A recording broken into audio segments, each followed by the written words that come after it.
بسم اللہ الرحمن الرحیم۔ السلام علیکم محترم سامعین اور عزیز طلبہ کرام، امید کرتا ہوں کہ آپ تمام احباب خیر و عافیت سے ہوں گے۔ آج کا ہمارا سبق نمبر 90 ہے، جس میں ہم شاعر سعد بن مالک کو پڑھیں گے۔ ان کا تعارف کچھ یوں ہے کہ یہ عرب کے مشہور شاعر طرفہ بن معبد کا دادا ہے۔ بنو وائل کی جنگ میں قبیلہ حارث پیچھے ہٹ گیا تھا۔ شاعر اس اعراض کرنے پر اظہار کرتا ہے اشعار میں۔ تو آئیے اشعار پڑھتے ہیں اور اسے سمجھتے ہیں۔ وقال سعد بن مالک یا بؤس للحرب التي وضعت أراهط فاستراحوا والحرب لا يبقى لجاحمها التخيل والمراح إلا الفتى الصبار في النجدات والفرس الوقاح والنثرة الحسداء والبيض المكلل والرماح۔ اسی کی تشریح کرتے ہیں اور پھر آگے مزید پڑھیں گے۔ یہ کہتے ہیں یا بؤس للحرب، ہائے جنگ کی شدت۔ یا بؤس کہتے ہیں شدت کو۔ ھذا رجل بائس، یہ آدمی بہت سخت ہے یا شدت کی حالت میں ہے یا پریشان ہے۔ یا بؤس للحرب التی، اس جنگ کی شدت پر ہائے، التی وضعت اراہط فاستراحوا، جس نے میری قوم کی جماعتوں کو ان کے رتبے سے گرا دیا، چنانچہ وہ جنگ کی مشقت سے آرام پا گئے۔ ممکن وہ جنگ میں مارے گئے، فاستراحوا تو انہوں نے راحت اختیار کی۔ جب بندہ مرتا ہے تو اسے سکون مل جاتا ہے دنیا کی مصیبتوں سے، مشقتوں سے۔ تو کہتے ہیں اراہط، اراہط جمع رہط، اور رہط کے بارے میں آپ نے پڑھا ہوگا، الرہط بمعنی قوم، قوم کے معنی میں، اور جماعت کے معنی میں۔ وضعت کہ جس نے گرائے ہیں، قوم بہت سارے اقوام کو، بہت ساری قوموں کو اس جنگ نے گرا دیا اور مار دیا، قتل کر دیا۔ فاستراحوا تو وہ لوگ آرام سے رہنے لگے اور مر گئے، دنیا سے کوچ کر لیا انہوں نے۔ آگے ہے والحرب لا يبقى لجاحمها، ٹھیک ہے۔ جنگ ایسی چیز ہے کہ اس کی سختی کے وقت تکبر اور مستی باقی نہیں رہتی۔ کہتے ہیں والحرب لا يبقى، اور جنگ نہیں چھوڑتی، لجاحمها، جاحم کہتے ہیں بھڑکتی ہوئی چنگاری، یعنی بھڑکنا۔ اگر کوئی آدمی تخیل یا اسی طرح تکبر اور بھڑکتا ہے تو جو جنگ کا بھڑکنا ہے وہ بڑے بڑے تکبر والوں کو یعنی چت کر دیتا ہے یا چت کر دیتا ہے، یعنی اس کو بہت گرا دیتا ہے اور اس کو کمزور بنا دیتا ہے۔ والحرب لا يبقى لجاحمها التخیل، نہ وہ پھر خیالہ کرتا ہے، والمراح، اور نہ اس میں کوئی چستی باقی رہتی ہے۔ تو اس سے مراد کیا ہے کہ اس کی مستی اور اس کا تکبر ملیا میٹ ہو جاتا ہے، خاک میں مل جاتا ہے۔ تو جنگ انسان کو اس کے تکبر اس سے نکال دیتا ہے۔ جاحم یہاں پر ہم کہیں گے کہ بندہ جو بھی جنگ میں گھستا ہے اس کی تکبر اور اس کی مستی نکل جاتی ہے، ٹھیک ہے۔ جاحم الذی يدخل فی الحرب الا الفتى الصبار فی النجدات، مگر سختیوں میں صبر کرنے والا نوجوان، والفرس الوقاح، اور مضبوط سم والا گھوڑا، ایسا فرس، ایسا گھوڑا، الوقاح الشدید الحافر، جس کے قدم بہت سخت ہوتے ہیں اور سم والے ہوتے ہیں، ٹھیک ہے۔ الا الفتى، وہ نہیں ٹوٹتا اور وہ کمزور نہیں پڑتا، الصبار، جو صبر کر، فی النجدات، مشکل حالات میں، سختی کے حالات میں جب وہ صبر کرتا ہے تو اس کا عزم کبھی پست نہیں ہوتا، ہمت پست نہیں ہوتی۔ والنثرة الحسداء البیض، کہتے ہیں اور تنگ حلقوں والی کشادہ زرہ، اور زرہ کے ساتھ جڑا ہوا خود اور نیزے، یہ بھی کیا ہوتے ہیں؟ ختم ہو جاتے ہیں۔ یعنی یہ چیزیں تو جنگ میں باقی رہ سکتی ہیں، اس کے علاوہ تکبر وغیرہ کچھ کام نہیں آ سکتا۔ کہتے ہیں یہ آدمی بچ جائے گا، الفتى الصبار، یہ نہیں ٹوٹے گا، یہ بچا رہے گا، اس کو نقصان نہیں ہوگا۔ اس کے علاوہ والنثرة الدرع، درع کہتے ہیں جو انسان جسم کو میں پہنتا ہے تاکہ تلوار سے نہ کٹے، جس طرح کوئی چیز ایسے پہنی جائے کہ وہ کشادہ زرہ۔ الحسداء، الحسداء کہتے ہیں تنگ حلقوں والی مضبوط زرہ، اس میں انسان اپنے آپ کو چھپاتا ہے تاکہ اس کو تیر نہ لگے۔ والبیض، بیض کہتے ہیں خود کو، جو سر میں پہنتے ہیں نا، جنگ کی حالت میں سر میں اس طرح سے خود پہنی جاتی تاکہ سر بھی وار سے محفوظ رہے۔ المکلل والرماح، اسی طرح نیزے وغیرہ بھی یہ بچ جاتے ہیں۔ اور اسی طرح وتساقط الاوشاز، اور گرتے ہیں اوشاز۔ اوشاز کیا ہے؟ یہ خسیس اور مختلف النسل لوگ جو ہیں نا، وہ جنگوں میں ہار جاتے ہیں اور گرتے ہیں اور ذلت ان کو نصیب ہوتی ہے، ان کو شکست ہوتی ہے۔ وتساقط الاوشاز والذنبات، اور ذنبات کا یعنی معمولی اور گھٹیا درجہ کے لوگ، یہ جنگ میں نہیں ٹکتے، یہ بھاگ جاتے ہیں۔ تو کہتے ہیں متکبر وغیرہ کا تکبر ختم ہو جاتا ہے۔ وتساقط، اور یہ بھی گر جاتے ہیں میدان میں، جو کہ مختلف النسل اور گھٹیا لوگ ہوتے ہیں۔ اذا جہد الفضاح، اور جب فضیحت اور رسوائی اپنے عروج و انتہا کو پہنچتی ہے تو یہ بھی گر جاتے ہیں۔ والکر بعد الفر اذ کرہ التقدم والنطاح، اس کے ساتھ اور جنگ سے فرار کے بعد دوبارہ حملہ کا اصل اعتبار اس وقت ہے جب آگے بڑھنا اور لڑنا ناپسندیدہ اور برا معلوم ہو۔ الکر کہتے ہیں واپس لوٹنا، مطلب بندہ تھوڑا سا بھاگا تو اس کے پیچھے لشکر بھاگا، پھر وہ دوبارہ پلٹ کے آیا، یعنی جھپٹنا پلٹنا، لہو گرم کرنے کا ہے ایک بہانہ، جو وہ شعر ہے علامہ اقبال مرحوم رحمہ اللہ کا۔ تو کہتے ہیں والکر بعد الفر، دوبارہ لپٹنا یا دوبارہ سے آنا، بعد الفر بعد الفرار، بھاگنے کے بعد۔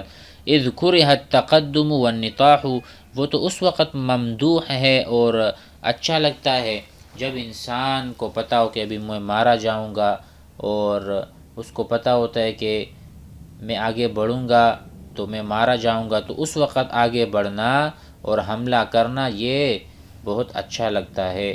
النطاح کہتے ہیں ناطحہ مناطحۃ، سینگوں سے مارنا، یہاں اس سے بطور استعارہ قتال کرنا مراد ہے، یعنی جب قتال ہو رہا ہو تو آپ کا دل نہیں چاہتا کہ آپ قتال کریں، تو ایسی حالت میں آگے بڑھنا ہی شجاعت کی دلیل ہے۔ کشفت لہم عن ساقہا وبدا من الشر الصراح، جنگ نے اس کے لیے اپنی پنڈلی ظاہر کر دی، یعنی معاملہ سخت ہو گیا اور خالص شر ظاہر ہو گیا۔ کشفت، کیونکہ جنگ نے اپنی پنڈلی دکھا دی۔ وکشفت عن ساقہا، ٹھیک ہے، ساق یہ کنایا ہے کہ جنگ اپنی شدت پر ہے، جس سے قرآن میں آتا ہے یوم یکشف عن ساق، قیامت والے دن جب پنڈلی کھلے گی، یعنی ہولناک مناظر آئیں گے تو انسان کا دل اور کلیجہ پھٹ جائے گا۔ وبدا وظہر من الشر الصراح، یعنی خالص شر سامنے ہے، جب سامنے جنگ ہو رہی ہو اور سر کٹ رہے ہوں، نیزے آ رہے ہوں، تو آپ کیسے اندر جا سکتے ہیں؟ تو اس وقت جانا ہی بہادری کہلاتا ہے۔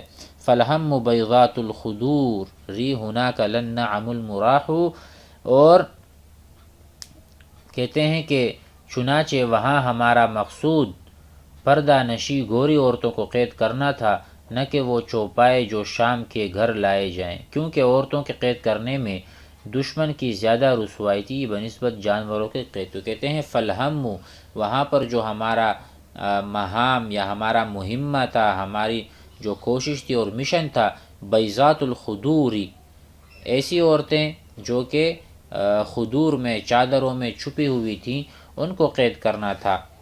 ہناک لن نعم المراح، نہ کہ وہ چوپائے، وہ اونٹنیاں یا وہ گھوڑے جو لائے گئے تھے اس جنگ میں۔ ہماری مراد یہی تھی کہ اگر ہم عورتوں کو قید کر لیں، اسیر کر لیں، تو اس میں دشمن کی زیادہ ذلت ہوتی ہے۔ تو کہتے ہیں کہ ہمارا مقصد وہ تھا، پردہ نشی گوری عورتوں کو قید کرنا تھا۔ آگے کہتے ہیں بئس الخلائف بعدنا اولاد یشکر واللقاح، لشکر اور قبیلہ لقاح کی اولاد ہمارے بعد ہمارے برے جانشیں ہیں کہ انہوں نے لڑائی میں حصہ نہ لیا۔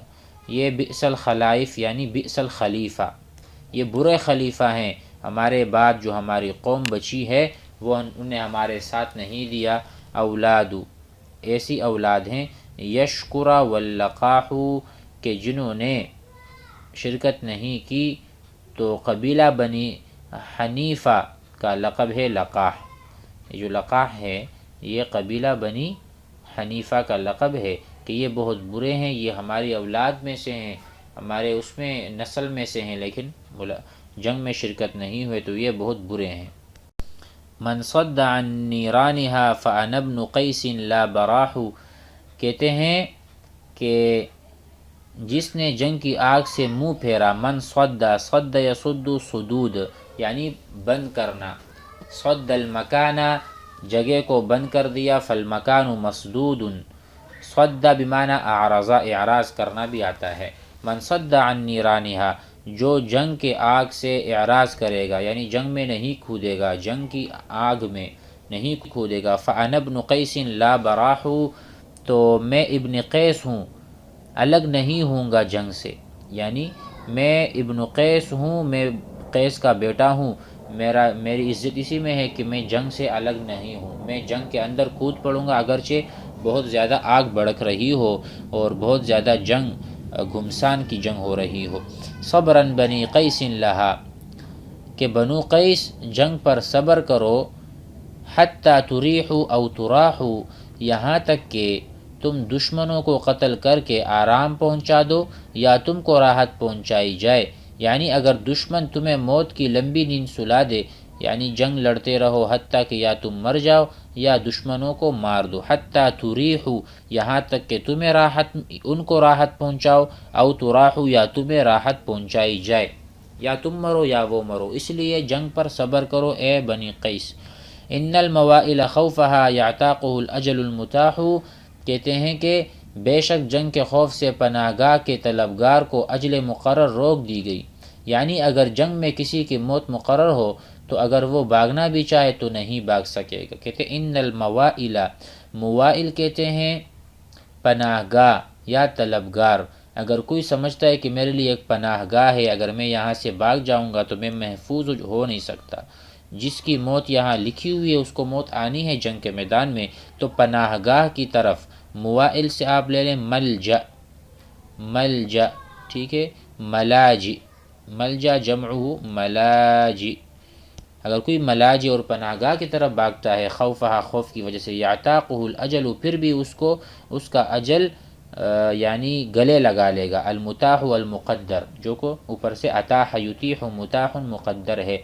ہیہات حال الموت دون الفوت، کہتے ہیں اب یہاں پر کہہ رہے ہیں ہیہات بمعنی بعودا، بہت دور ہے یہ بات، حال الموت دون الفوت، اب ہم بھاگ نہیں سکتے کیونکہ ہمارے اور موت کے درمیان تلواریں آ چکی ہیں، اب ہو سکتا ہے کہ ہمیں موت آ جائے یا ہم نہیں بچ سکتے، کہہ رہے ہیں یعنی اب بھاگ کر بچ جانا ممکن نہیں کہ موت درمیان میں آ گئی، کیونکہ تلوار نیام سے نکل چکی ہے۔ کہتے ہیں حال الموت، حال یحول، حائل ہونا، درمیان میں آ جانا، حال یحول، دون الفوت، اب بھاگنا نہیں ہو سکتا، وانتضی السلاح، کیونکہ تلواریں نیام سے، انتضا ینتضی بمعنی سلا یسلو، سل السیف، تلوار کو نکال دیا باہر، سل یسل، ٹھیک ہے۔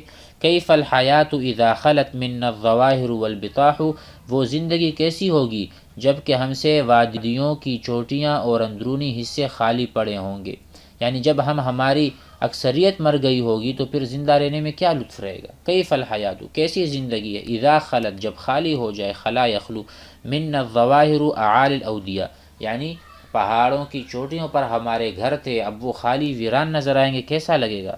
وبطون الاودیہ، اسی طرح جو نچلا یا نچلائی پہاڑ ہیں یا زمینی سطح ہے وہ خالی ہوگی تو کیسا لگے گا۔